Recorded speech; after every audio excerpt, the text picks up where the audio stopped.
ભક્તો, જેમ ઘરની અંદર તમે ઘીનો દીવો કર્યો હોય, એ દીવાનો ઓલવી નાખો ને દીવો દેખાતો બંધ થઈ જાય, પણ યાદ રાખજો એમાંથી પ્રસરેલી સુગંધ ન જાય.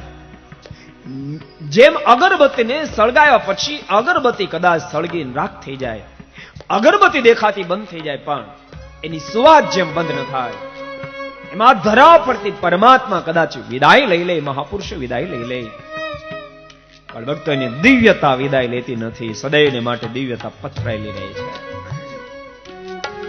પરમાત્માના પ્રસંગ થકી જીવાત્માની કેટલી મોટપ પથરે. ભક્તો, તમે કલ્પના કરો, આપણે ગઢડા જઈએ, લીમ તરુને દંડવટ કરીએ, લીમ તરુને દંડવટ કરીએ. અહીંયાથી ગઢડા જાય ત્યાં સુધી મેં બીજો લીમડો આડો નથી આવતો. શા માટે? એ જ લીમ તરુને દંડવટ. એમાં શું કેરીઓ આવે છે? શું કામ દંડવત? એ લીમ તરુને ભગવાન સ્વામિનારાયણનો સંબંધ થયો.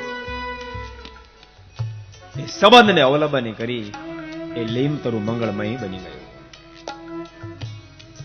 ભક્તો, તમે કલ્પના કરો, ભગવાન શ્રી હરિના ચરણારવિંદ કપડામાં પાડેલા ફૂટની પાછળ હોય, ફૂટ બાય ફૂટનું કપડું હોય, 5 રૂપિયાની કિંમત. આપણે એમ કહીએ 5 લાખ રૂપિયા આપું તો ચરણારવિંદ આપી દે.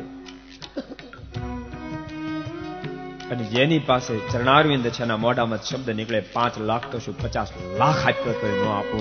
તો 5 રૂપિયાની કિંમતના કપડાનું મૂલ્યાંકન તો તમે જુઓ, 50 લાખ આપતો ન આપો. કેમ ભાઈ? એ વસ્ત્રને પ્રભુનો પ્રસંગ થયો, ભગવાનનો ટચ થતાની સાથે ભક્તો એ દિવ્ય હો ગયા, દિવ્ય હો ગયા.